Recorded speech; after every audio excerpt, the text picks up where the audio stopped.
Muito boa tarde a todos, mais uma vez, obrigado por terem vindo. Bom, o tema eu creio que é conhecido, eu presumo que sabem ao que vem. Shift de estratégias de preço. Nós temos feito sessões de formação sobre o shift que fizemos desde a pandemia, até com umas temporadas, com todos os episódios, se quiserem, das táticas do shift. É um livro que o Gary Keller escreveu em 2009, a seguir ao subprime, sobre mercados em mudança. E, portanto, é uma coisa que tem particular utilidade para o momento em que estamos hoje, para o momento que atravessamos do nosso mercado, as evoluções que tem tido, porque requer ações, formas de testar ações e atividades diferentes, quer com proprietários, quer com compradores, quer em estratégias de preço, quer numa série de dimensões. Uma das táticas, já agora, o livro, eu não sei se toda a gente o conhece, é este, isto não é uma livraria, nem eu estou a fazer promoção, mas é este livro, existe fisicamente também existe eletronicamente. E é neste livro que estão as 12 táticas que o Gary Keller sistematizou dos consultores com que falou a seguir ao subprime, à crise do subprime nos Estados Unidos, não é? Foi uma crise que impactou financeiramente e depois economicamente um pouco por todo o mundo, os países, as economias, e nos Estados Unidos teve particular relevância.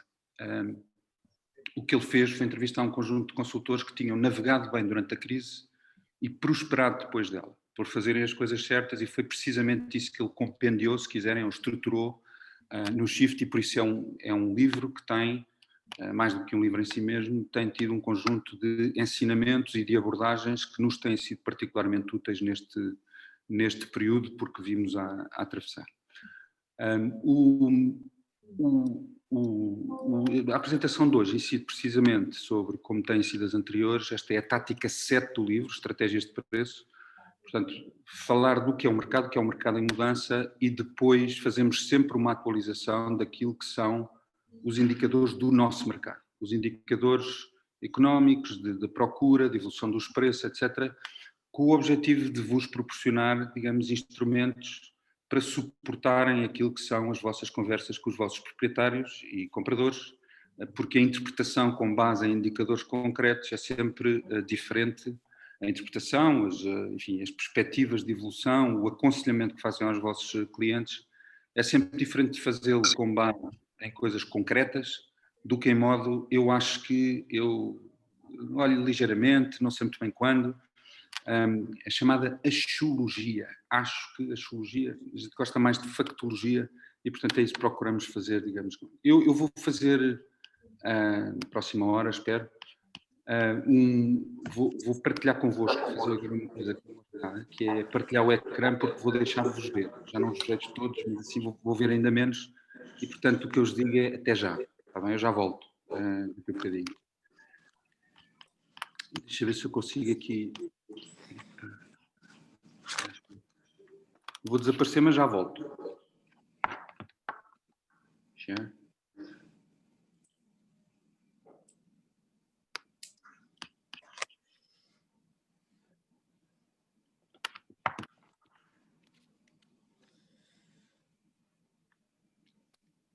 Estão a ver?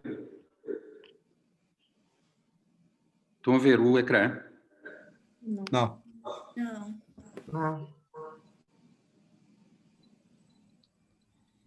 Não estou a ver nada? Não. A ti só. Tchau. Não é particularmente divertido, só um bocadinho. Vou ver se consigo. Isto é uma coisa aqui, isto é mais difícil. Já.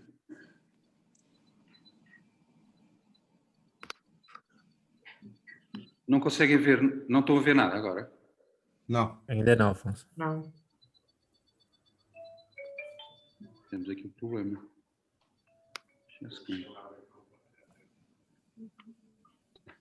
Mas é isto, já.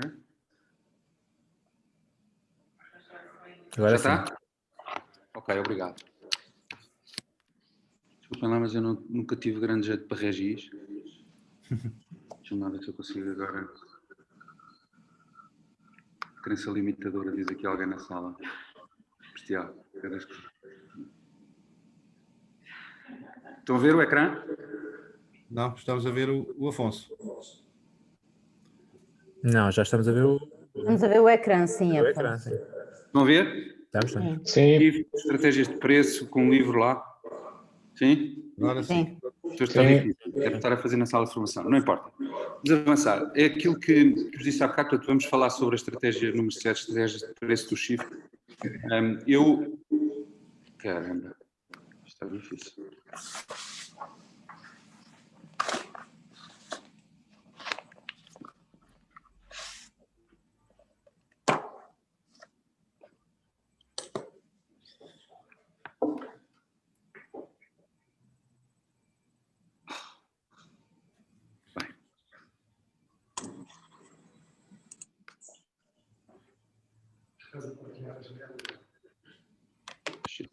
Desculpem lá. Não, como é que eu ando? Faz assim, partilha o segundo ecrã e partilhas aquele ecrã. Share screen. Agora aqui, partilhas o desktop.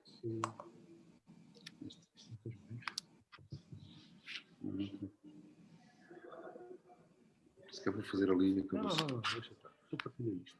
Era isto a partilhar? Não sei, acho que é aquilo. Partilha esta. Tá?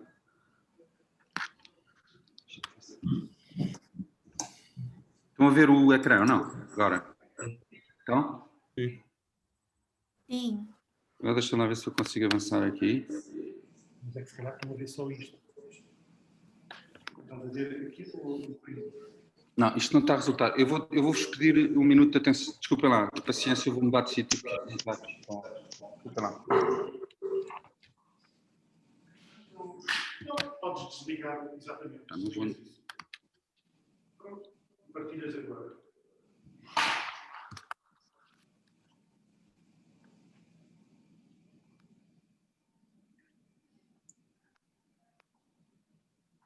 Estás para trás, estás no fim dos slides. Por nada. Estavas. Estás no último Não é slide. esse o Por isso é problema. que quando chegas ao fim, sais de cena. Ainda não. Olha, podem tirar o som. Mal, não há problema. Parecem as marretas. Open books. Agora sim. Agora tem que estar a ver alguma coisa. Sim? Então? Vimos gigante. Não, faz uma coisa errada. Espera lá. Oh, João, desculpa lá. Não estão, eles não estão a ver aquilo. Espera lá. Olha para mim. Agora consegues saber o que é que está. Espetáculo. Está muito melhor. Agora sim. Estão a ver? Sim. Isto era só para ver se estavam atentos. Bem, desculpem lá esta coisa, mas isto é por estar aqui a fazer essa formação barata de coisas com ecrãs ao lado e tal. Peço imensa desculpa. Bom, mercados. Vamos lá tentar arrepiar aqui tempo. Quando falamos de mercados, em mudança falamos de mercados. Há uma coisa, enfim, há um exemplo no livro, alguns dos que já viram esta apresentação devem estar fartos de canetas, mas eu, para definir o que são mercados, recorro sempre a um exemplo do livro que é muito rico, portanto é um exemplo do Gary Keller, e que fala de canetas. Basicamente, da seguinte forma: 3 candidatos a advogados, ilustres estudantes candidatos a advogados, foram fazer o seu exame da Ordem dos Advogados, não é? E esqueceram-se os 3 da caneta com que iam fazer o exame. E chegaram ao exame e o primeiro diz: alguém me empresta uma caneta? E há um vigilante que por acaso tinha uma caneta e diz assim: olha, eu vendo-lhe esta caneta por $1. O segundo candidato, viu-se um bocado apertado, coitado, não tinha caneta, e diz: olha, eu compro-lhe por 2. E o terceiro finalmente disse: eu dou-lhe $3 e fico-lhe com a caneta, está bem? E ele vendeu-lhe a caneta por $3. Não sei como é que os outros se desenrascaram, isso não é muito relevante para o caso. O tema é, depois, passados 6 meses, os mesmos 3 candidatos a advogados foram novamente fazer um outro exame para a Ordem dos Advogados. E dessa vez, obviamente, como não eram incautos, foram apetrechados das respectivas canetas, não é? Houve um outro coitado que se esqueceu.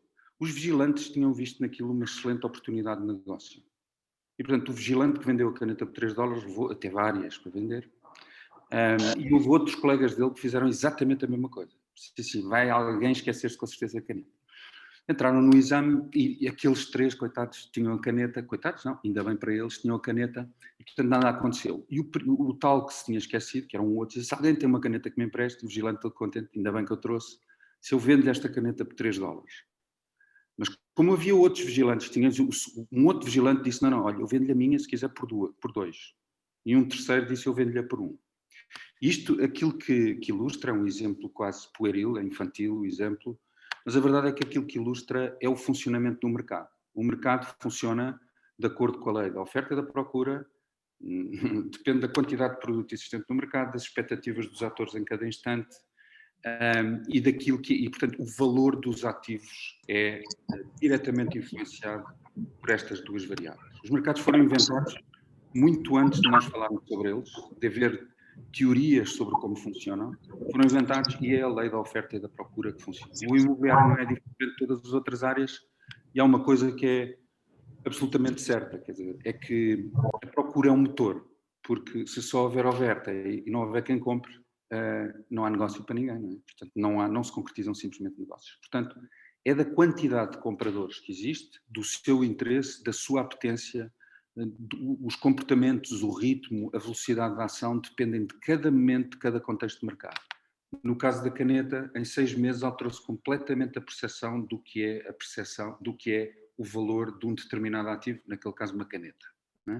O mercado imobiliário é a mesma coisa e, portanto, acho que é muito relevante percebermos não só, digamos, só estas duas dimensões, como também aquilo que são ingredientes que temperam muito a ação dos stakeholders, dos proprietários, dos compradores em cada instante. A informação é fundamental.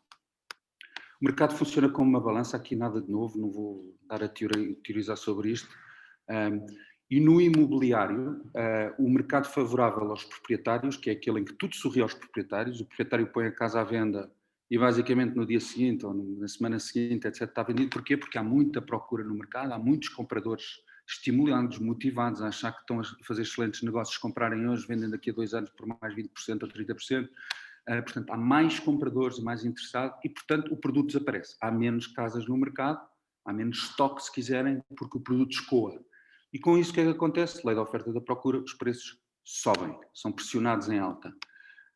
Inversamente, num mercado favorável aos compradores, que é precisamente o contrário, aqui nem tudo sorri aos proprietários. O proprietário põe à venda, mas o comprador hesita, espera, está à espera de fazer um melhor negócio porque pensa que os preços vão descer. Bom, e como há mais produto no mercado, porque não se vende, os preços tendem a ser pressionados em baixa.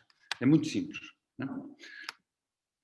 Uma coisa que sempre, enfim, aqui até já há alguns artigos relativamente antigos, mas uma coisa que é preciso ter, e acho que devemos estar muito atentos a isso, é que a informação no nosso mercado influencia decisivamente expectativas e comportamentos.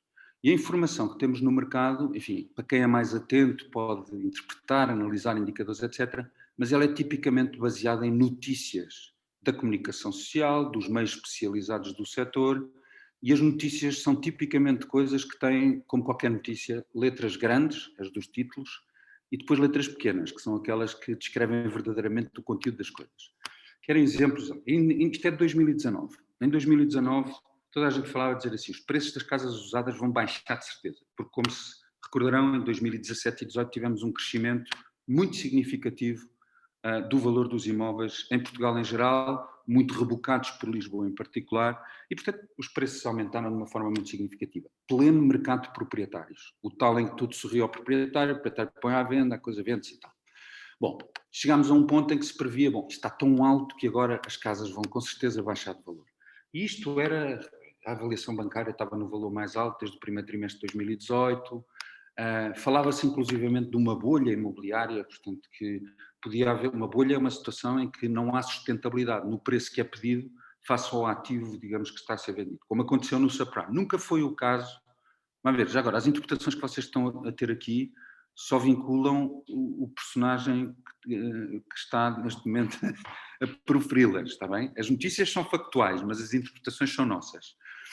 Acho que nunca houve uma bolha imobiliária. Lisboa teve verdadeiramente a recuperar do desconto que tinha do seu ativo imobiliário, porque apareceu no mapa há 15 anos, Portugal em geral, Lisboa em particular, como grande cidade europeia, destinatária de eventos culturais, turísticos, económicos, como uma grande capital europeia de referência e, portanto, com isso também o seu ativo imobiliário, a parte dos movimentos de reabilitação, etc., subiu, digamos, e recuperou de um desconto a que estava submetido. Portanto, nunca houve bolha, na verdade.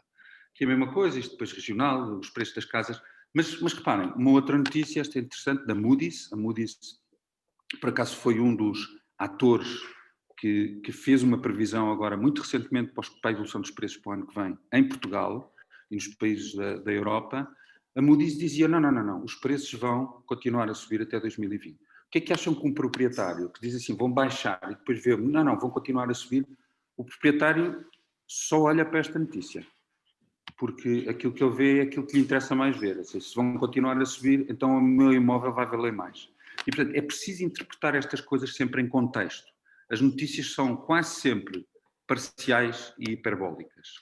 Aqui a mesma coisa, portanto, 40% já admite baixar o preço das casas e tal. O que parece nem sempre é, quanto à informação. Uma das publicações que eu tenho mais presente, esta é deste ano, de fevereiro deste ano, portanto antes da pandemia, e é do Confidencial Imobiliário.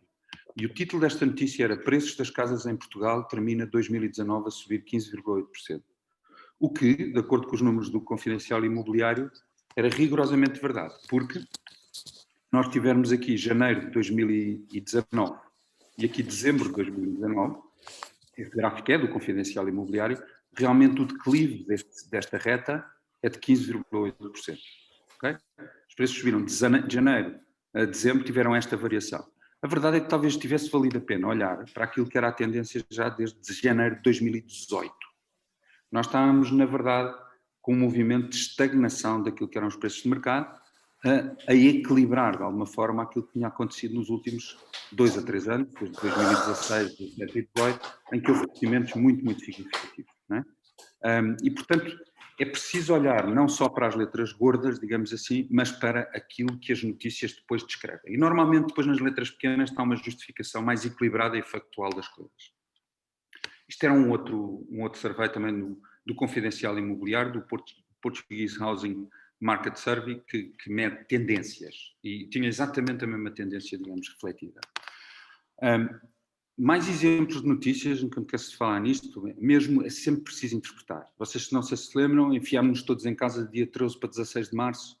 Esta notícia é de dia 16 de março, é uma entrevista ao Sr. Presidente da APMIP, o Sr. Luís Lima, e que dizia, não se passa nada, não há nenhuma escritura a ocorrer, isto fechou tudo, não, diz aqui, não está a acontecer rigorosamente nada. Bom, nós todos sabemos que não é verdade, todos sabemos que houve uma contração da procura neste período, porque houve muitos compradores a hesitar, sobretudo a adiar decisões, mas aconteciam coisas, faziam-se escrituras, faziam-se negócios, etc. Portanto, esta visão, este anúncio catastrófico, quase apocalíptico das coisas, é preciso perceber quem é que faz as afirmações. O Sr. Presidente da APMI estava na altura, por acaso, a negociar um pacote de medidas de apoio ao setor e, portanto, quanto mais tivesse a situação pintada de preto, maior sucesso provavelmente teria nessa negociação. É preciso sempre interpretar quem diz as coisas e ter... Reparem uma coisa, quem vê isto, um comprador que veja isto, parou tudo, vão descer aqui drasticamente os preços a galope por aqui abaixo, e este tipo de coisas influenciam, digamos, as expectativas dos stakeholders. Isto já investidores imobiliários, isto é verdade, houve de facto atrasos nas decisões, mas até havia notícias, nesta altura também, a dizer que o mercado vai reativar, vai haver um boom, porque agora parou tudo, e depois há notícias que contraalimentam outra. Nunca houve um boom passado 3 meses, como todos sabemos, naquilo que foi a evolução do setor imobiliário em Portugal e do nosso mercado. Este é mais um exemplo de uma notícia, reparem, o título era o preço das casas vai subir só em 4 cidades e Lisboa é uma delas. Ora, um proprietário que lê isto e só lê as letras, é frequente, nós como cidadãos comuns muitas vezes olhamos só para os títulos, não é? Um proprietário que veja isto diz assim, os preços vão continuar a subir em Lisboa. Quando na verdade o que as letras pequenas dizem, isto foi um estudo feito por uma consultora inglesa do segmento de luxo, de topo, que é uma pequena parte do mercado, está longe de ser representativo do mercado todo, e mesmo essa consultora inglesa disse, vai haver uma queda generalizada, o Covid vai, como noutros setores, impactar também este, mas por acaso há um último reduto, que são os imóveis de topo, em que também aí vai haver, digamos, acerto, em baixa, mas há 4 cidades, das 20 que estudámos, 20 capitais europeias, que em princípio se manterão à tona d'água. E Lisboa era uma delas. É muito diferente do que dizer preços das casas vão subir só em 4 cidades e Lisboa é uma delas. É para o segmento de luxo, que é uma pequena parte, e para além disso, o crescimento, ele dizia que havia, fará o mercado cair entre 1% a 5% em geral, e Lisboa era uma das que se excepcionava a isso. Esta é outra notícia, portanto, na anterior vejam o que é que pensa um proprietário. O proprietário pensa, a minha casa, não seja de luxo, só ler aquilo e dizer, continua a subir. Expectativas em alta sempre, geradas pelas notícias. Esta é a inversa. Veio uma capa da Sábado, até está aqui, que dizia que havia saldos na compra de casa, uma coisa espetacular. Tipo loja dos 300, quer dizer, nós hoje agora, porque entramos nesta coisa, vamos ter aqui, e depois aparece até menos 46%.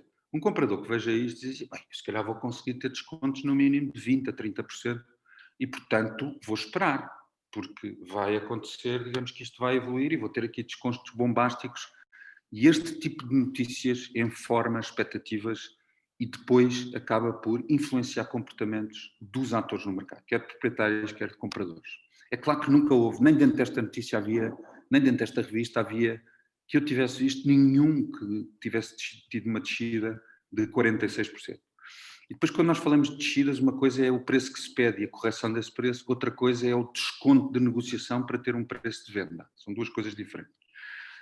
Esta também é do Confidencial Imobiliário, as notícias, houve 23% de recuperação, número de casas vendidas recupera 23% com o desconfinamento. É literalmente verdade. A questão é, depois de ter caído 53% de janeiro a abril. Portanto, houve uma recuperação de 23% depois de uma queda de 53%. Okay? E, portanto, ou seja, o número absoluto de imóveis que foi transacionado neste período, até este período foi objetivamente muito inferior. Não é? Houve uma quebra do primeiro trimestre para o segundo trimestre do ano de 43 mil imóveis vendidos para 33 mil imóveis vendidos. É uma quebra de cerca de 25%, só de um trimestre para o outro.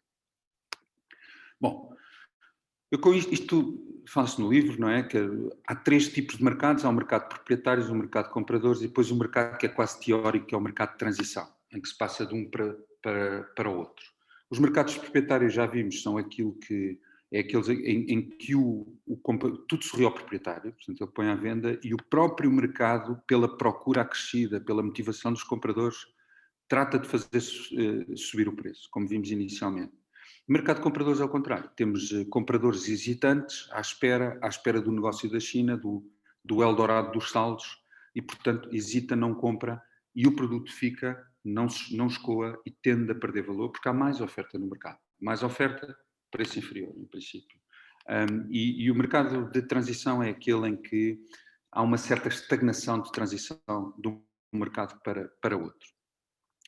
Uma coisa importante a reter nisto é que o ativo imobiliário sempre foi e continua a ser um ativo de refúgio. É um ativo que valoriza a longo prazo, dizem todas as séries históricas. Portanto, os ciclos de mercado existem e há transições de um mercado para o outro, mas o ativo imobiliário, um imóvel comprado hoje, no princípio daqui a 10 ou 15 anos, terá valorizado, independente das evoluções que existam, entretanto, no mercado. E é assim que normalmente os investidores e quem compra imobiliário, por isso é que é um ativo a que recorrem muitos compradores, sejam eles investidores, seja para a habitação com própria permanente, em vez de investirem, digamos, noutros ativos, não só de maior risco, com maior volatilidade, porque é um ativo que tem tendência de valorização a longo prazo. Esta é uma das coisas também, enfim, que no livro nós reconhecemos a transição de um para o outro mercado quando começamos a ter um aumento do tempo médio de venda dos imóveis. Reparem, em mercado de proprietários, o produto entra, não é? E como há muita gente estimulada, vamos a comprar, as coisas tendem a vender-se. Portanto, o tempo de permanência no mercado à venda dos imóveis é tendencialmente inferior. Tendencialmente inferior a 3 meses, em média. Em mercado de compradores é precisamente o inverso. Nós, no princípio do ano, estávamos já, de acordo com o Confidencial Imobiliário, com tempo médio de venda de 6 meses dos imóveis, digamos, estão à venda. E, portanto, estávamos a entrar já, mesmo sem pandemia, no mercado de comprador. Obviamente, tendo vindo o evento, digamos, que foi um bocadinho binário, veio de um momento para o outro, isso precipitou, digamos, esta transição, não é?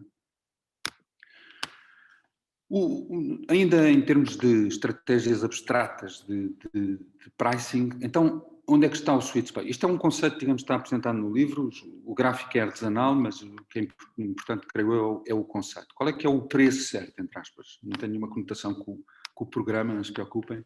E se nós vimos aqui, digamos, no mercado que esteja em evolução ascendente, no mercado de proprietários, O asking price quer dizer o preço que se deve pedir por um imóvel, teoricamente o preço que o proprietário deve pedir pelo seu imóvel seria algures por aqui, né? Portanto, neste ponto do tempo seria algures este valor, de acordo com as análises comparativas de mercado que sejam feitas, etc.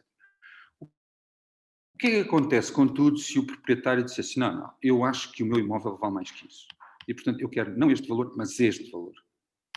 A verdade é que em mercado de proprietários o tempo faz com que o problema se resolva. Porque ele pode não vender naquele momento, mas porque o mercado de proprietários pressiona os preços nele, faz-os evoluir, a crescer, a aumentar, o imóvel pode estar mais algum tempo exposto no mercado, mas acaba por se vender, com esta dinâmica ascendente.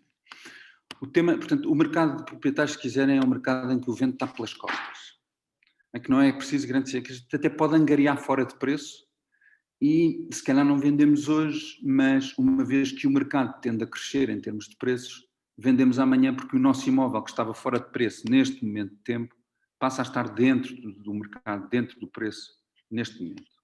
E portanto o proprietário consegue ter o seu problema resolvido, digamos, mais tarde, apesar de estar fora de preço em determinado momento do tempo. E se entrarmos numa dinâmica inversa? Não liguem ao declive da curva, portanto isto parece aqui uma descida apocalíptica das coisas, mas liguem à tendência. Se entrarmos numa dinâmica inversa, então qual é o asking price? Bom, pela mesma ordem de razões, o asking price seria alguma coisa, neste momento do tempo, seria alguma coisa próxima deste valor, não é? Mas o que é que acontece se o imóvel estiver exposto no mercado e não se vender? E se admitirmos que, porque entramos num mercado de compradores, que os preços corrigem, mesmo que de forma ténue, eles corrigem. O que é que acontece? O imóvel fica fora de preço e não se vende durante. E o tempo passa. O tempo é inimigo da criação de valor.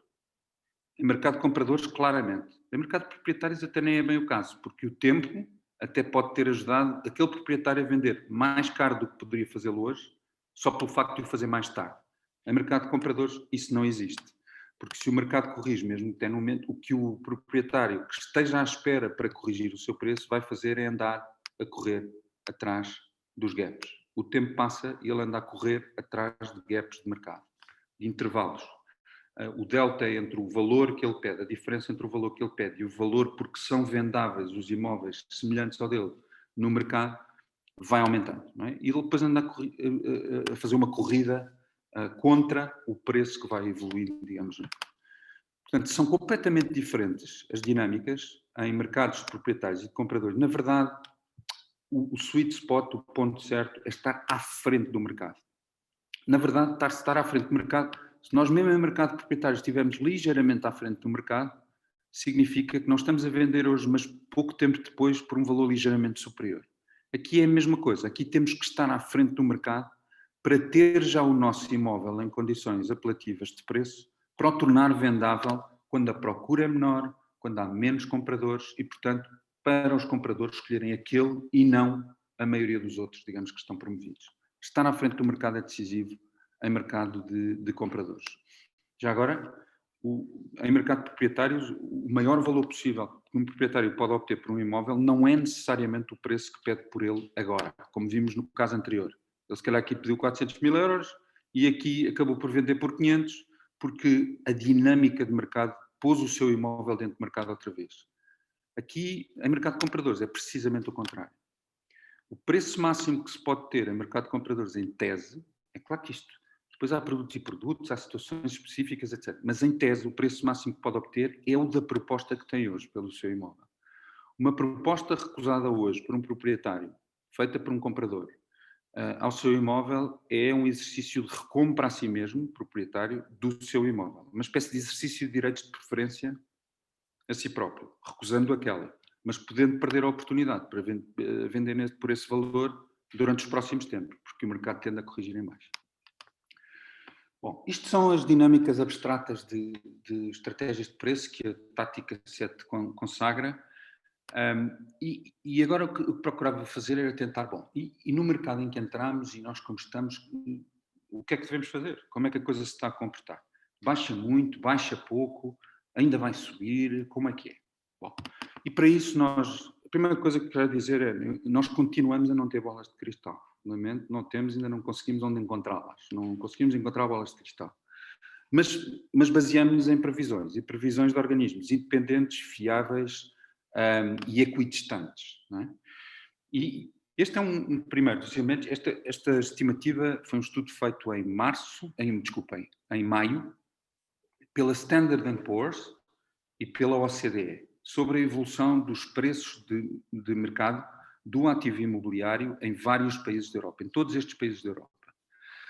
E para Portugal, que é esta linha azul turquesa, aquilo que se previa era o seguinte: previa-se uma descida de 2,5% dos preços, em média, do ativo acumulada, até final de 2020, dos preços do ativo imobiliário em Portugal. Depois de ter havido valorizações, é assim que isto se lê, de 10% em 2017, de 9,5% em 2018, em 2019 ainda de 8 e tal por cento. Depois aqui uma queda abrupta, como na generalidade dos países da Europa, para haver uma desvalorização e não uma valorização. Seguida, depois sim, de valorizações em 2021, 2022, mas valorizações ténues. Por exemplo, em 2021 a subida prevista era de 1,1, depois de uma descida de 2,5.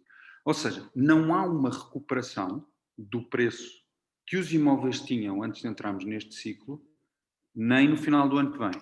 E depois uma subida em 2022, 6%, a ver. Mas, portanto, o prazo em que os preços de mercado passam a ser, isto são selling prices, são preços de venda, passam a ser iguais ou superiores aos que tínhamos no passado, depois deste período de grande crescimento, está a médio prazo. Portanto, não existe no curto prazo. Okay? O Eldorado, e não vai haver taxas de valorização, vejam aqui, as taxas de valorização não serão tão expressivas como foram no passado, por motivos óbvios. É que também cresceram bastante no passado e, portanto, é natural que isto não tenha uma sustentabilidade de crescimento desta forma. Quer dizer, com isto a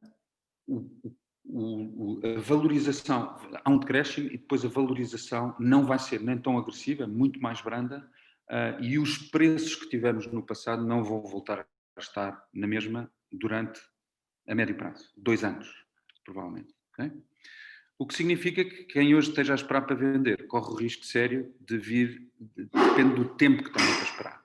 Porque se tiver menos de 2 anos, corre o risco sério de ir vender mais tarde por menos dinheiro, pelo próprio comportamento do mercado.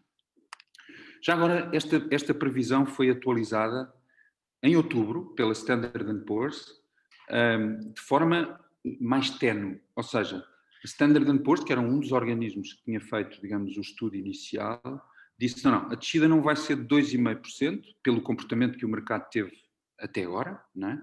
Mas só de 0,6%. 0,6%. Só.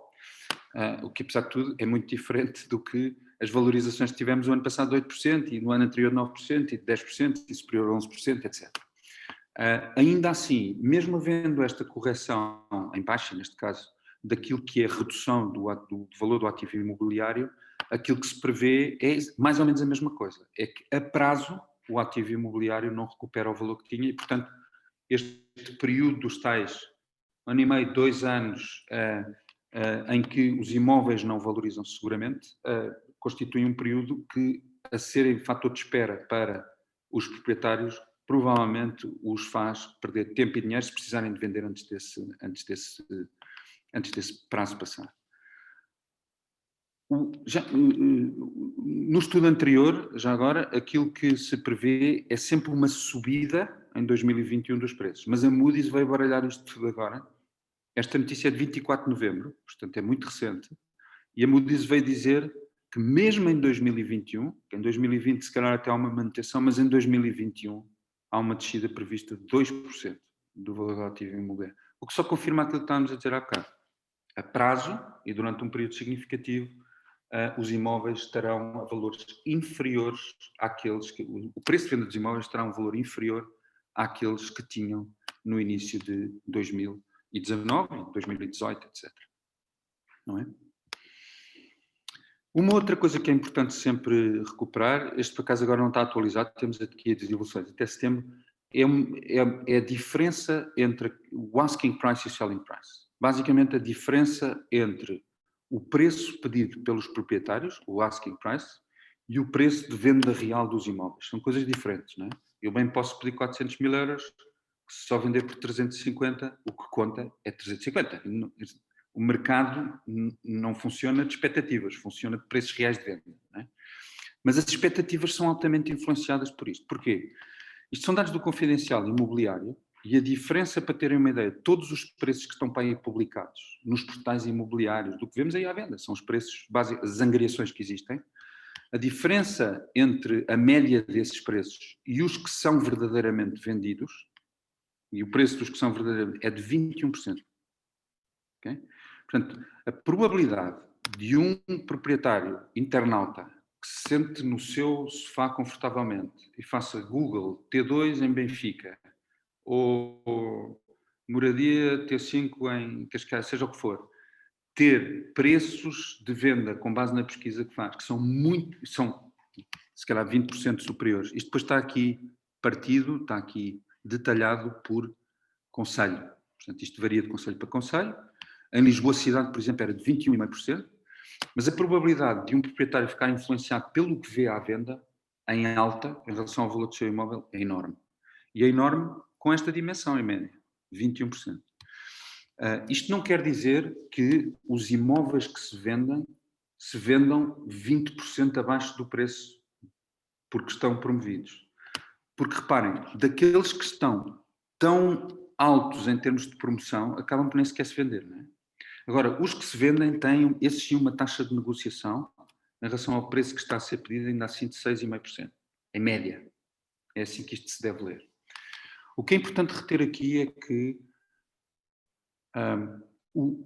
da forma como o nosso mercado funciona, em que são fortemente influenciadas expectativas, não só em desempenhos do passado, como sobretudo no que está à venda, e isso reflete expectativas de desempenhos do passado e expectativas dos proprietários ainda em vender bastante mais caro do que os seus imóveis valem, é uma coisa que precisa de ser, é por isso que há consultores imobiliários, para ser capaz de ajudar os proprietários a dizer assim, olha, mas esses não são os preços de venda, são os preços que os proprietários estão a pedir, que é uma coisa diferente. Não é? E a probabilidade destes valores estarem acolchoados em cerca de 20% é muito razoável, é grande, de acordo com estes dados. Tanto assim é que houve já 20%, isto na verdade era no terceiro trimestre, portanto no final de setembro, tinha havido 20% dos imóveis que estavam em venda que tinham sofrido revisão de preço, em baixa. Okay? Não é em vão, não é? Porque se não houvesse necessidade de fazer revisões de preço para vender os imóveis, houve proprietários com certeza que, aconselhados por consultores imobiliários competentes, que se calhar fizeram revisões de preço aos seus imóveis porque perceberam que se mantivessem com aqueles preços, provavelmente eram invendáveis. Né? E portanto há uma percepção acrescida dos proprietários de facto que este fenómeno e a forma como está a afetar o mercado requer um reposicionamento do preço do seu imóvel para os tornar vendáveis num ambiente mais competitivo, em que o número de imóveis que está dentro do mercado, digamos assim, é menor. Já agora, isto é uma coisa que tiramos do IMO virtual, da Asking Prices. O IMO virtual e todos os portais tenham isto presente, têm sempre informação relativa a Asking Prices. Porque o que fazem é ver o que está em promoção nos sites da internet, fazem scrapping dos sites e depois totalizam estas coisas e fazem médias, digamos, daquilo que são os preços pelos quais, que estão a ser pedidos pelos proprietários e não os preços de venda real dos imóveis. O que há é, reparem, aqui houve situações em que houve de facto uma quebra de revisão e aparentemente nos últimos 2 meses houve novamente uma subida. Eu aqui não vejo porque tenho aqui os quadradinhos à frente. Ali em Oeiras, por exemplo, manteve-se depois de ter havido esta correção. Em Cascais até pode ter havido aqui outliers que tenham levado a que recuperou novamente. E em Sintra o que se tem vindo a verificar, preços pedidos, não nos esqueçamos, o que se tem vindo a verificar é que os preços pedidos têm vindo a aumentar. Mas depois de evolução de preços reais de venda, que já veremos mais à frente, isto parece quase assim um bocadinho contraditório, porque, na verdade, deixa-me só tentar pôr isto aqui deste lado, porque senão não vejo nada. Na verdade, a parte norte de Lisboa, a área metropolitana de norte de Lisboa e sul de Lisboa tiveram correções de preço em baixa. E aí, selling prices. Okay? Já veremos isso aqui um bocadinho. Uma das coisas que fazemos sempre também é, digamos, vale a pena olhar, o mercado é influenciado por variáveis de natureza macro, não é? Para já, natureza económica, portanto, obviamente que o impacto que tivemos na nossa atividade económica, todos sabemos qual foi, portanto, com retração, com o número de empresas grande em dificuldade, com quebras da procura, e sobretudo com isso, qual é o impacto na nossa procura de ativos imobiliários, de imóveis, por via do que é infelizmente o aumento do desemprego que ocorreu, não é? Depois há um outro aspecto relativo mais ao sistema financeiro macro e ao crédito de habitação, que vale também a pena referir, sobretudo para prever eventuais dinâmicas do crédito de habitação. Quanto à atividade económica, não vale a pena estarmos aqui a perder grande tempo. Todos sabemos que vamos ter uma recessão este ano. As previsões de vários organismos, tivemos uma quebra enorme no segundo trimestre, aquela em que, de plena pandemia, do lockdown, de 16,3%. Somos a quarta economia da Europa mais penalizada por este motivo. As outras ainda mais penalizadas são França, Itália e Espanha, que são parceiros importantes para nós, pela proximidade que têm, etc. E, portanto, a atividade económica deles, a nossa também não é imune à deles, e a procura existente, digamos, por parte de cidadãos desses países tem, obviamente, influência também na nossa atividade. E a coisa boa aqui é, nós vamos ter uma recessão de cerca de 8,7%, são as últimas previsões, ou até, digamos, ligeiramente superior. A coisa boa é que se prevê recuperação, digamos, para o ano. Menos mal, não é? E também era difícil que não se previsse recuperação, porque quando a quebra é tão significativa, é natural que exista uma recuperação. Serão 5% ou 3% depois de ter descido 8% ou 9%. Não é? E, portanto, ainda bem que isso vai acontecer, apesar de tudo. O que é que isto causa na nossa procura? Acho que há um fator que é óbvio, não é?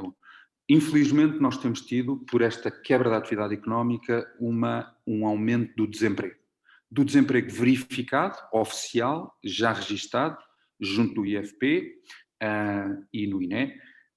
Nós tínhamos mais 109 mil desempregados, acredito que no final do primeiro, até agosto tivemos mais ou menos este número, o que na verdade é um aumento de cerca de 1/3 em relação ao número de desempregados que tínhamos ano passado. Nós tínhamos 330 mil desempregados, mais 109, é mais 1/3, digamos, que acrescentamos a isto.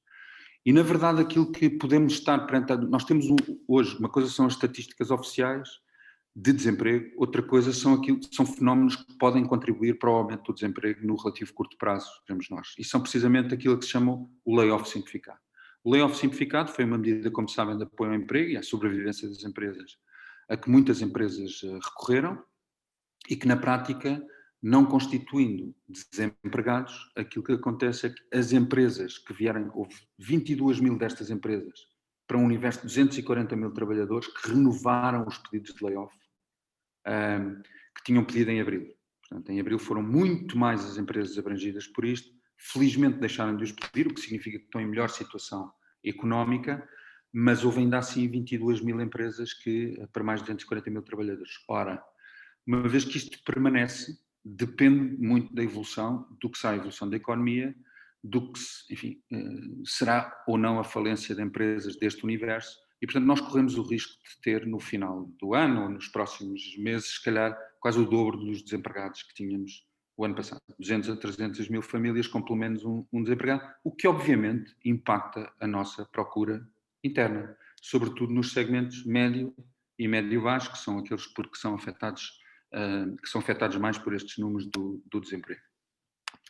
Houve por acaso uma ligeira recuperação do desemprego em outubro, ainda bem, porque pode ter havido empresas que tenham saído, digamos, do layoff, mas ainda assim chegamos a ter 7,9%, estamos hoje com 7,5% de desemprego. Veremos como é que isto evolui nos próximos meses e isso será função direta daquilo que é a capacidade de recuperação de saúde económica pelas empresas que hoje estão abrangidas por layoff simplificado.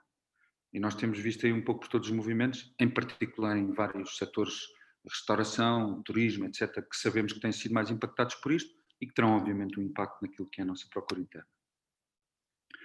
Quanto ao sistema financeiro, não já-se muito, nós temos taxas de juro diretoras, a Euribor, aquilo que se chama Euribor, que é a base de constituição das taxas de juros dos créditos, a habitação e outros, que são historicamente baixas. Há muitos anos que não existia uma coisa desta, isto é a evolução, digamos, que tem existido.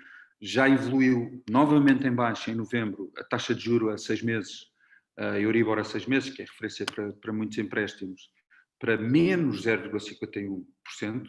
É sobre esta taxa, é por isso que as taxas de juros dos empréstimos têm vindo a decrescer, sempre a reboque da descida da taxa diretora. A previsão de manutenção das taxas diretoras é uma coisa boa porque, como se prevê que se mantenha pelo menos até 2026, por aqui não teremos mais notícias. Vai haver capacidade de financiamento das economias, os bancos não vão ficar de rastros como tiveram no subprime e, portanto, esta é uma boa notícia porque era o que faltava juntarmos a tudo isto uma crise de natureza financeira. Portanto, essa seria a pior coisa que nos podia acontecer. Portanto, vamos ter taxas de juros baixas. Okay? E já agora, e no crédito à habitação, e no nosso caso em particular, elas têm vindo ainda quase a descer mês após mês. Não é? Nós estamos, isto eram números de outubro, a taxa de juro média de crédito à habitação é de 0,87%. Porquê? Porque tem vindo a decrescer precisamente das Euribors e mesmo se os bancos mexerem nos spreads, aquilo que isso faz é baixar as taxas de juros. São muito, muito baixas.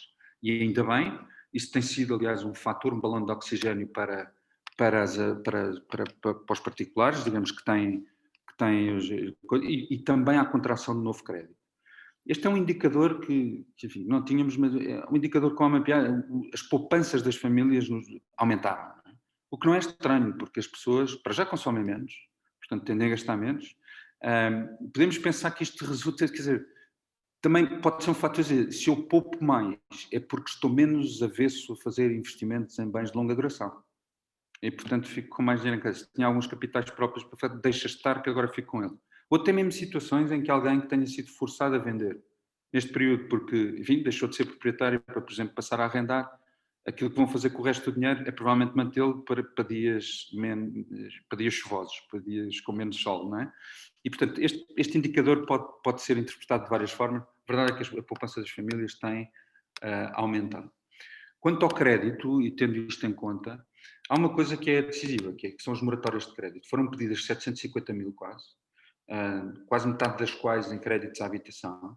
Já foram estendidas até setembro de 2021 e ainda bem, porque isto retira a corda do pescoço de muitas famílias que não têm não teriam como honrar os seus compromissos. E isto com o beneplácito dos bancos, obviamente, porque os bancos prevêem já um aumento do crédito mal parado. Agora não, portanto têm estado a adiar isto, mas prevêem já que isto possa vir a acontecer no futuro e, portanto, estão também em sintonia com esta medida. Caso contrário, teriam um problema com os créditos mal parados que têm, que ficavam com uma data de ativos nas mãos, o que não lhes interessa fazer. A verdade é que os próprios bancos no terceiro trimestre reduziram 40%, na ordem dos 40% dos lucros que têm, exatamente por terem tido que estabelecer provisões para imparidades de crédito. Não é? Bom, o que é que acontece com isto? Mais uma vez, esta interpretação só me vincula, mas se os bancos têm mais risco na concessão de crédito, naquela que já têm dentro de casa, vão passar a ser não só mais exigentes nos novos créditos que conseguem, em função do perfil de risco, digamos, dos clientes, como é provável que vão recuperar as perdas que têm por esta via em créditos mal parados futuros com o aumento dos spreads. Porque eles vão buscar o dinheiro, digamos, a algum sítio. Portanto, pode acontecer que o crédito à habitação aumente de custo. E qual é a relevância disto? Quer dizer, nós percebemos, está bem, mas as taxas vão ser muito baixas. Sim, vão ser muito baixas, mas um aumento de 0,5% num spread sobre uma taxa que tem 1% para 1,5% são 50% de aumento. Um aumento sobre uma taxa de 0,87%, 0,4% são 50% de aumento. Na taxa de esforço, no orçamento familiar, etc. Portanto, contrair um crédito hoje ou contraí-lo daqui a 6 meses pode não ser relevante do ponto de vista dos encargos que uma família tem com a contração desse crédito para um mesmo valor, ok? E esta questão do crédito à habitação não é isto, é só as moratórias de crédito continuam a ser um balão de oxigênio, foi já estendida, tinham sido permitidas moratórias até setembro de 2021, mas pedidas até setembro deste ano.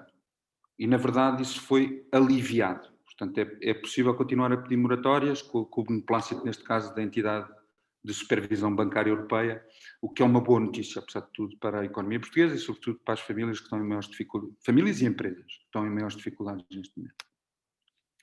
Bom, dito isto parece que tudo está bem, porque, enfim, as coisas, apesar de tudo, os preços, quando vemos notícias, sobretudo do setor, especializados, etc., tudo parece estar a crescer. Esta notícia é de abril, pá, e era mais uma vez uma coisa do Sr. Luís Lima da APMI, que dizia, não, isto é bestial porque houve uma variação de 10,3% no primeiro trimestre. Mas já o primeiro trimestre não contou para rigorosamente nada. Este ano, porque no primeiro trimestre não havia pandemia. Estávamos ainda com dinâmicas do ano passado. Segundo, estas coisas referem-se a períodos homólogos. E os períodos homólogos são úteis, não há dúvida.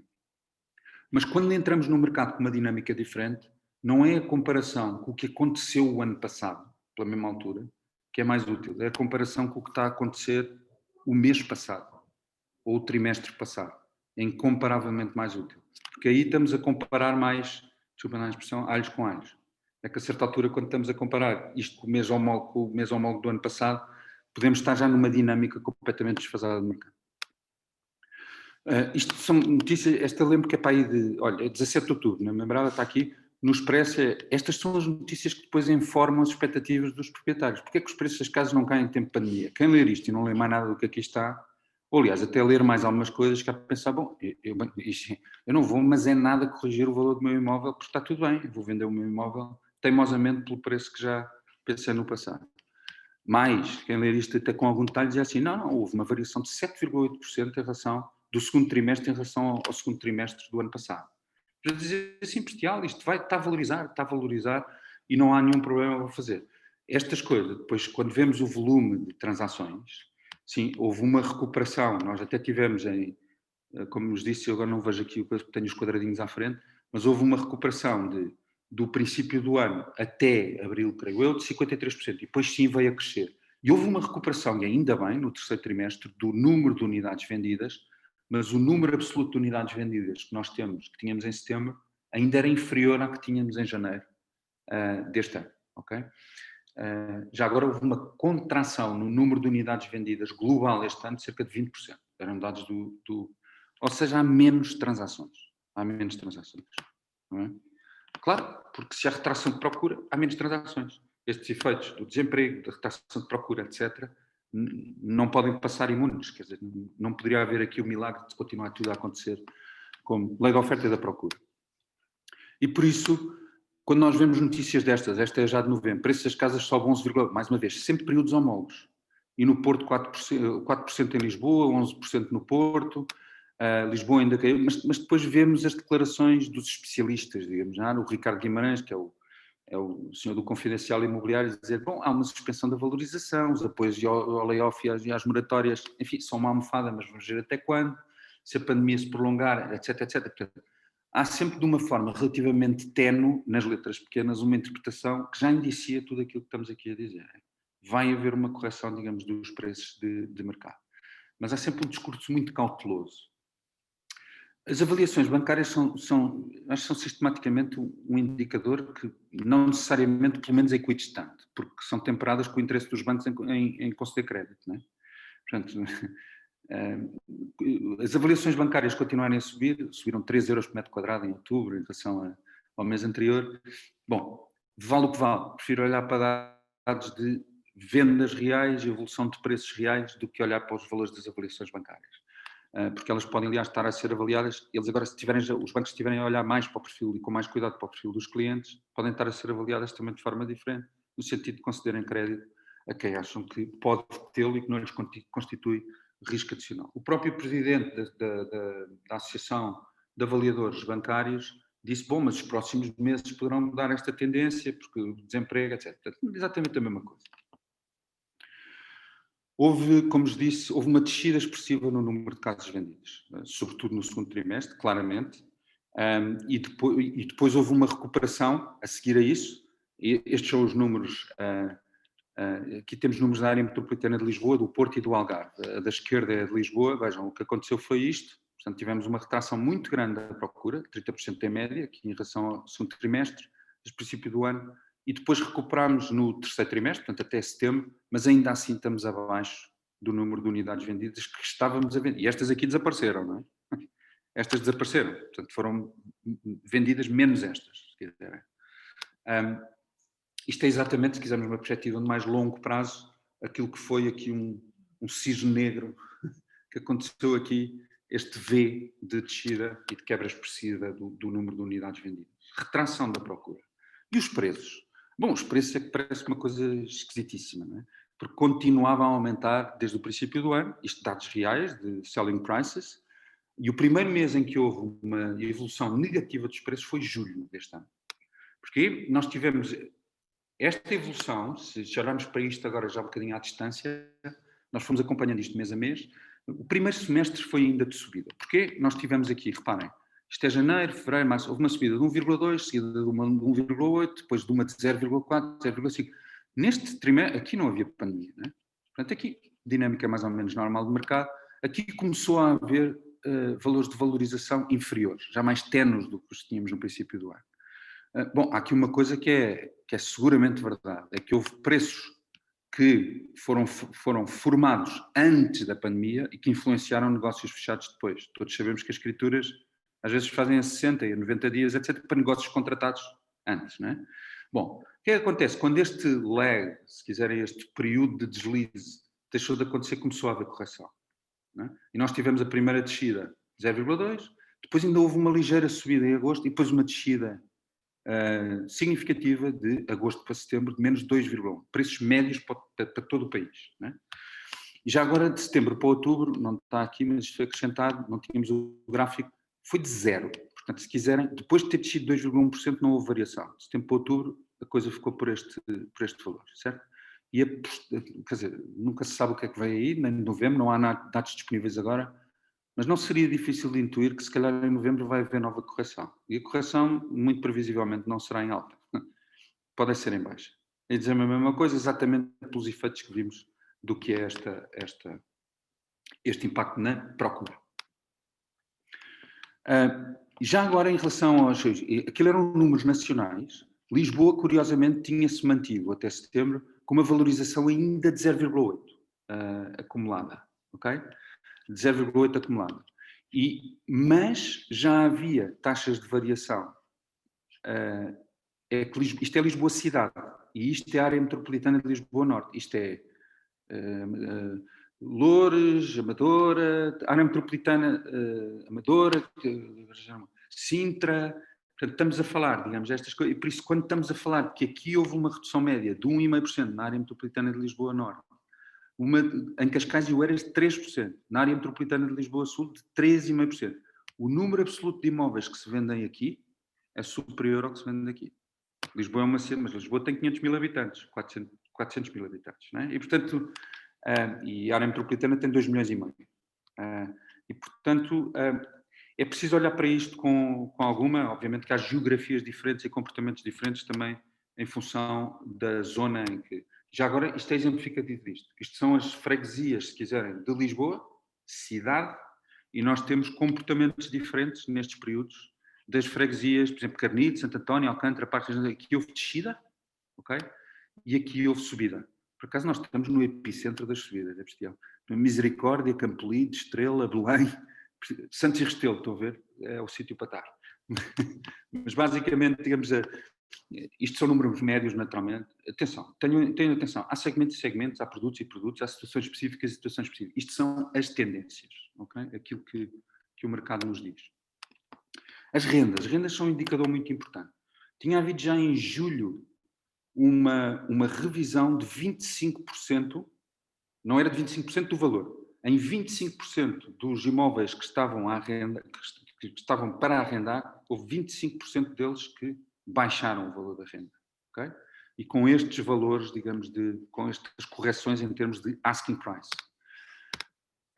As rendas sofreram em Lisboa, desceram 6,9% em Lisboa, estes eram números, creio eu, de outubro. Não, estes números eram de setembro, creio eu, e tinham descido, e desceram 11,1% em outubro, ok? Até outubro. Portanto, aquilo que acontece é que as rendas habitacionais tiveram uma forte correção dos valores porque estão a ser praticadas, não é? E isto é óbvio, em Lisboa aconteceu pelo fenómeno, sobretudo, do excesso de oferta existente, ou de maior oferta existente, pelo efeito do alojamento local, que foi reconvertido, sobretudo para arrendamentos de curta duração. Isto é importante, porque não é só o mercado do arrendamento que é afetado por isto, mas é o mercado também de compra e venda, porque todos sabemos que temos compradores que são investidores. E o investidor, quando olha para a compra de um imóvel, olha para o yield que vai obter dele, não é? Ele vai ver qual é o rendimento que eu vou tirar disto. E se ele tiver um arrendamento corrigido em baixa de 11%, este valor é diretamente afetado, linearmente afeta o valor de compra do imóvel, ou a atratividade do imóvel para ele em menos 11,1%. E, portanto, este é também em si mesmo um fator de correção em baixa dos preços do ativo de compra e venda. Bom, e depois em segmentos específicos estas coisas variam, nós sabemos, vamos ver o que é que acontece aos vistos de gold, pode ser que não seja a catástrofe que diziam que iam acabar em Lisboa e Porto no final do ano, vamos ver, digamos, o que é que acontece. Isto pode obviamente influenciar procura em determinados segmentos que temos tido até agora.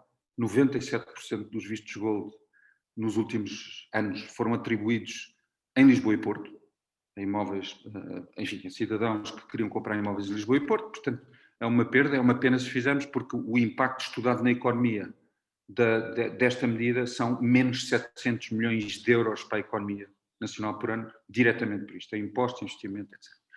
Depois temos o efeito de os pequenos comércios, etc. Portanto, há estabelecimentos comerciais que provavelmente vão desaguar no mercado, assim as empresas que porventura, sejam eles para venda, sejam eles fortemente corrigidos em termos do valor pelos quais são arrendados, pelo fenómeno que sabemos, outro dia, a notícia anterior que vi, já o mês passado, que 40%, quase 40% das lojas na Baixa tinham fechado ou estavam a fechar. E, portanto, isto é dramático, não é? E depois, obviamente, a procura de segmento específico, de tipologias específicas, mudou com todo este fenómeno da pandemia, não é? Queremos trabalhar mais à distância, eu não quero trabalhar mais à distância, mas a verdade é que a possibilidade de trabalhar mais à distância, não necessariamente também na nossa atividade, mas em muitas outras acaba por estimular as pessoas, muitas vezes a equacionar nas periferias, a equacionar espaços maiores, com mais espaços exteriores, etc. E, portanto, isto pode gerar também aqui alguns fenómenos, está a gerar fenómenos de procura, de moradias, de tipologias maiores, porque já não cabem todos no mesmo escritório e, portanto, quando temos que ficar em casa a trabalhar, temos que ter condições para isso. Isto traz dinâmicas também a determinados setores. O mercado de escritórios recuou, em termos de ocupação anual, 29% face a 2019, o que significa que há menos investimento neste tipo de coisas. Pode ser só, enfim, está a recuperar, mas há aqui também um impacto, o que é um impacto, obviamente, no valor do espaço para escritórios, não é? Porque se tem menos atratividade, se tem menos procura, é natural que o ativo se desvalorize também por esta via. E depois há aqui mais um outro fenómeno também para partilhar convosco, portanto, as licenças de construção, apesar de tudo, voltaram a subir, o que é bom. Isto são decisões tomadas no passado, para investimentos tomados no passado, para promotores que muitas vezes aquilo que têm, também tinham expectativas de preços no passado, vão pôr produto no mercado novo, mas provavelmente corrigido, em termos dos valores que pedem, porque senão não os coam. E isto vai influenciar quase inevitavelmente em baixa o produto usado, não é? Porque se as novas por valores mais atrativos, o produto usado pode também ter uma correção. Como digo, não há bolas de cristal, mas é que com estas variáveis que acho que temos que ir formando as nossas expectativas. Já agora o Ricardo Guimarães, que é assim uma espécie de guru da coisa, não sei, enfim, até o fim de 2021 não vai valorizar, foi a primeira vez em que eu vi afirmar isto, eu creio que nós temos vindo a dizer isto já há algum tempo, não vai valorizar, vai mesmo corrigir, é boa altura para vender casa, diz esta senhora de decisões, isso já nem sei. É boa altura, claro que é, porque se olharmos a coisa e dizer assim, quem quiser e precisar de vender casa é agora e não daqui a 6 meses, porque senão vou estar a perder tempo e dinheiro, basicamente. Okay?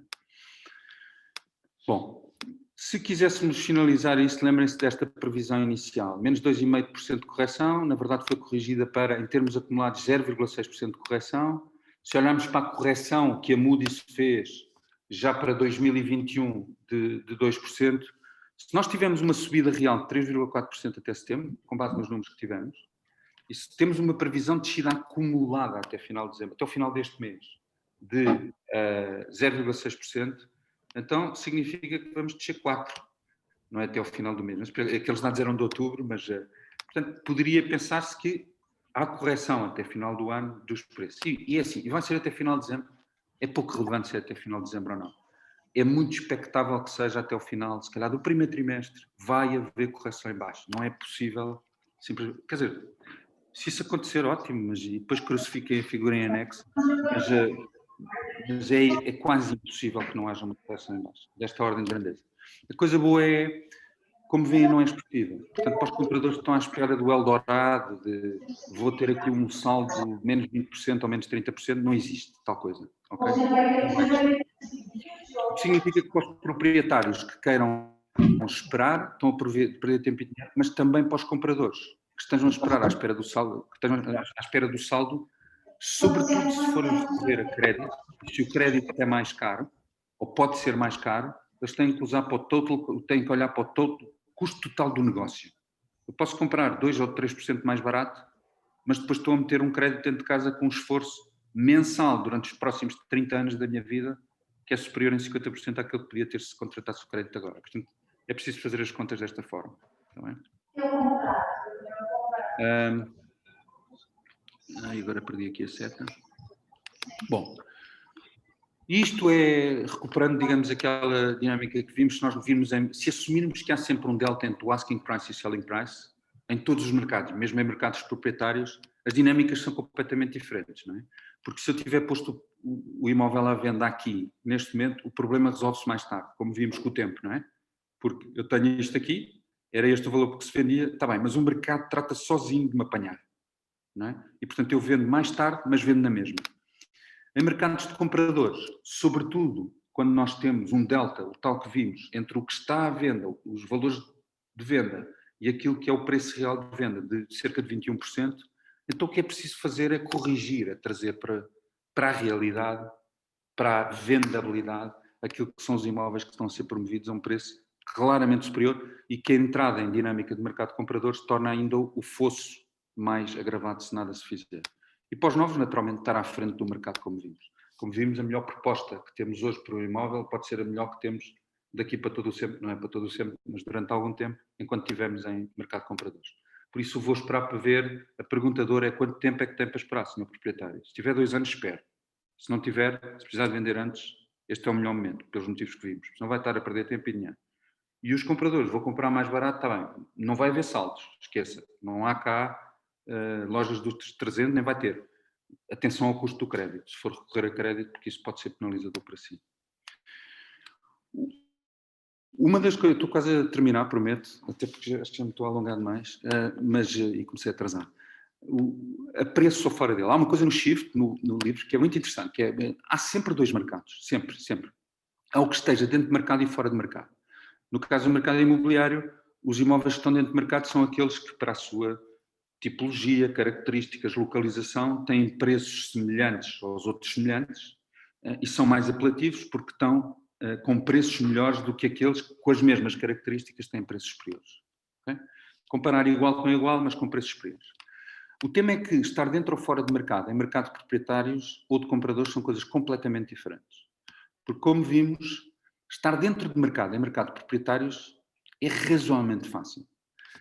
O tal angariação que foi feita por 600 mil, quando o imóvel valia 450. E por acaso até houve um consultor imobiliário que lhe disse, olha, o seu imóvel, sabia o que andava a fazer, o seu imóvel vale 450 mil.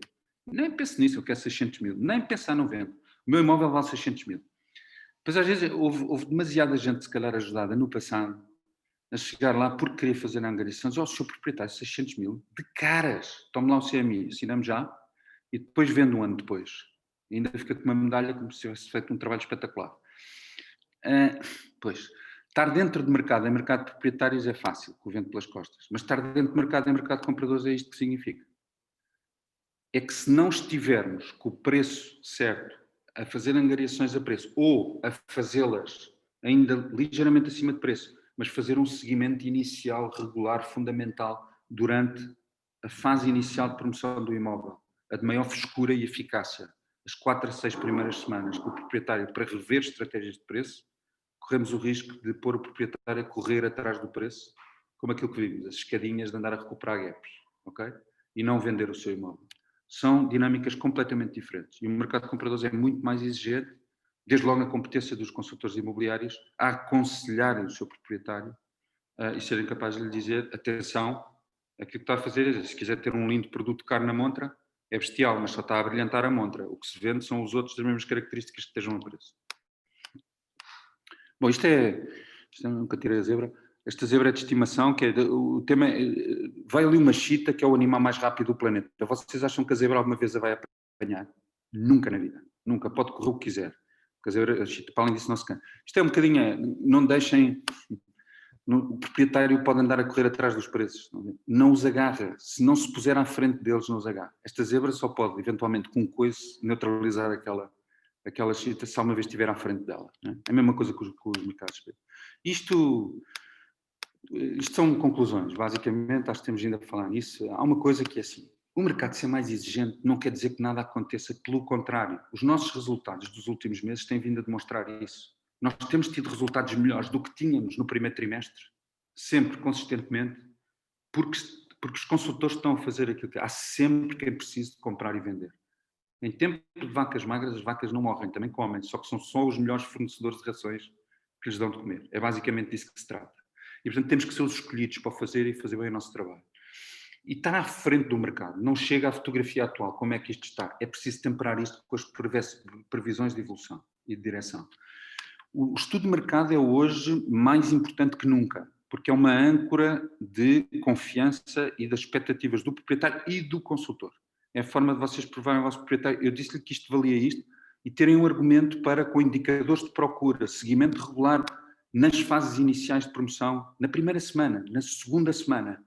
Olha, o seu imóvel está promovido, está a ser visto, está a aparecer em listas de pesquisa, mas não há cliques, não tem interesse. Ou serem capazes de corrigir, digamos, estratégias de preço atempadamente.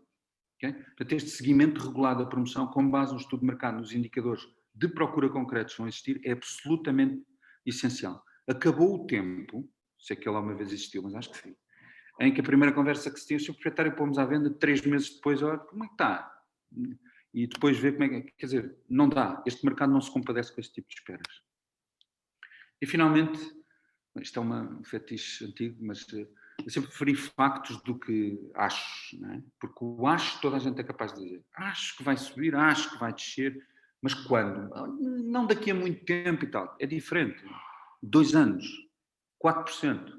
Ou seja, isso são coisas... É infalível? Claro que não. Temos bolas de cristal? Claro que não. Nunca teremos.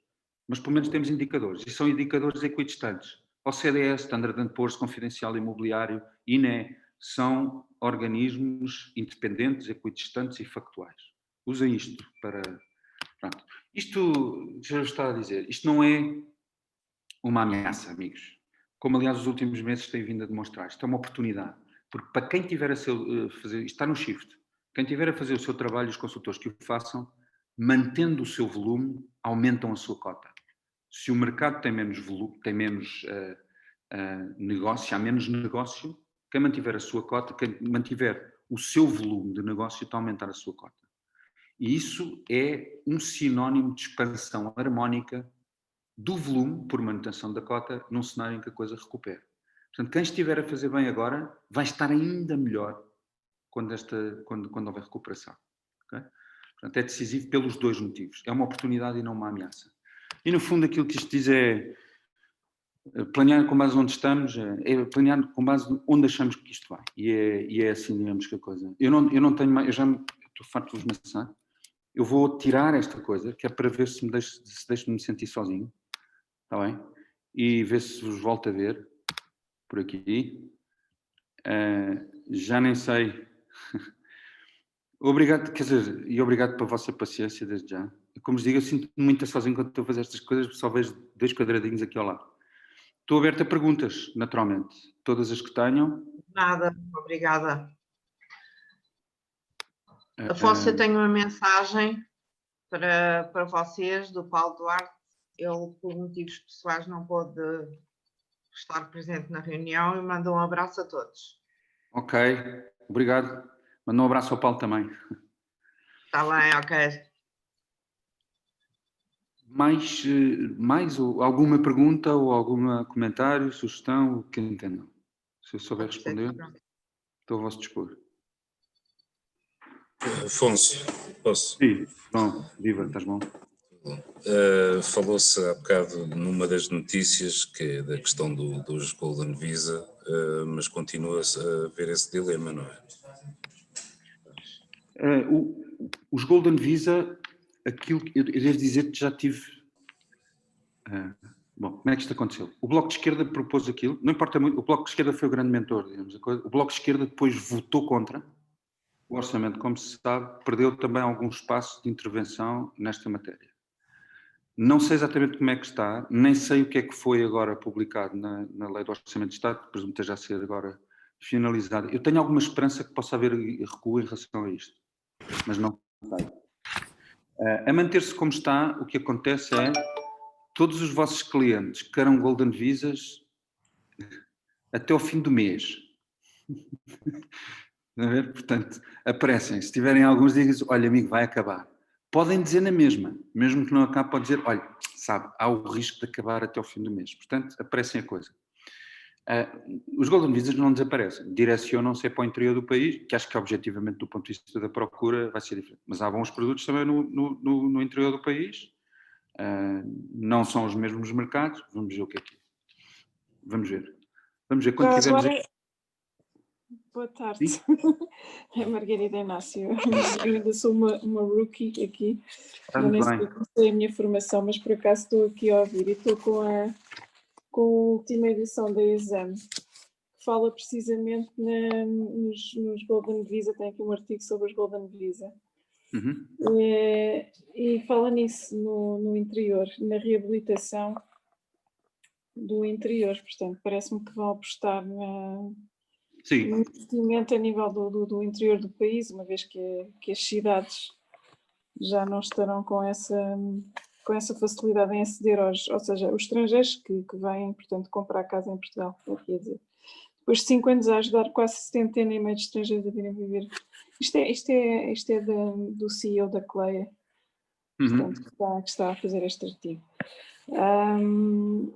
Quer agora pôr pequenos investidores internacionais a apostar em empresas e outros projetos do país, portanto, precisamente no interior. Portanto, está mais virado para o interior. Mas sabe, isso é uma coisa que é... Eu não li o artigo todo, não dá para ler tudo, estamos aqui em reunião. Mas olha para isso como quisermos. Não há nada que impeça, mantendo os Golden Visa em Lisboa e Porto, que se façam e dinamizem também projetos no interior, não é? E que se dê, aliás, maior visibilidade a isso. O tema é fazê-lo porque, se acha que foi a concessão de Golden Visas que fez aumentar os preços dos imóveis em Lisboa, o que torna menos acessível. Esta é a grande motivação, não é? Sim. Menos acessível. Não é verdade, porque não só são uma minoria das transações feitas, como ainda por cima, não é isso, digamos, que influencia o mercado. Houve aí situações, como todos sabemos, de inflacionamento de preços de imóveis e tal, mas nem sequer foi o caso em todos os... Vamos ver, e perdem 700 milhões de euros diretos na economia, só com impostos, no que se traz, etc., no que seria bom. E, portanto, vamos ver o que é que acontece, não vale a pena. Também não temos bolas de cristal. Para já, até ao fim do ano, se tiverem clientes interessados, é bom dizerem que pode haver uma alteração, porque pode ser que eles se apressem. Mas daqui ao fim do ano também não vai meter. Ana Cabral. Sim, olá Afonso, tudo bem? Olá Ana, viva, tudo bem? Estou aqui com uma questão que não estou a conseguir percebê-la muito bem, que tem a ver com o facto de nós fazemos um estudo nos Casa Fari, nos confidenciais imobiliários, etc. Tentamos fazer uma aproximação o mais real possível do preço do imóvel, mas depois podemos ser confrontados com uma coisa que eu não sei explicar e não tenho argumentos para o cliente, que é o facto da avaliação bancária depois ser muito inferior àquela que nós estamos a fazer. Porquê que isso acontece e que argumento é que nós podemos utilizar para isso? Se calhar, bom, por partes. Casa Fari, Confidencial Imobiliário e tal. Casa Fari, Reatia, Alfredo, são ferramentas de análise comparativa de mercado ou de apoio à análise comparativa de mercado que padecem, em princípio, por defeito, daquele delta entre o asking e o selling price de 20%, digamos assim. Sim. Porquê? Porque eles baseiam as ofertas de preço que têm exatamente no scrapping que fazem na internet dos preços dos imóveis que estão publicados. O confidencial imobiliário é diferente, porque o confidencial imobiliário, apesar de tudo, tem preços por metro quadrado de freguesia e tem informação relativa a imóveis vendidos. É mais fiável desse ponto de vista, mais detalhado. Isso é que eu digo. Não é uma coisa que carrega no botão e já está feita a análise comparativa do mercado. Esse é o maior risco que os consultores imobiliários têm hoje. Quem achar que pode carregar no botão, tirar o relatório, que são bonitos, do Casa Fari, eles são úteis, mas é preciso temperá-los. Não é? Uma coisa é serem uma base, outra coisa é preciso temperá-los com esses indicadores. Aquilo que está a dizer é, porque é que sistematicamente a banca avalia, bom, é porque a banca avalia em função dos selling prices. Se nós estivermos a usar só as ferramentas de análise comparativa de mercado, como estas que estava a dizer, o gap é potencialmente 20%. A banca está no lado de baixo. A banca não vai avaliar um imóvel pelos preços que estão a ser pedidos pelos proprietários, mas pelos preços de venda reais que esse imóvel tem no mercado. Não é?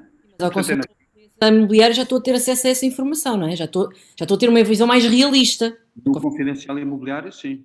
Se estiver bem feito. Isso é com a ajuda das PCs que vocês devem, ou dos team lead, que devem fazer. Muito concreto, em que o banco está a avaliar por metade do valor que eu encontro no confidencial imobiliário. Como é que eu explico?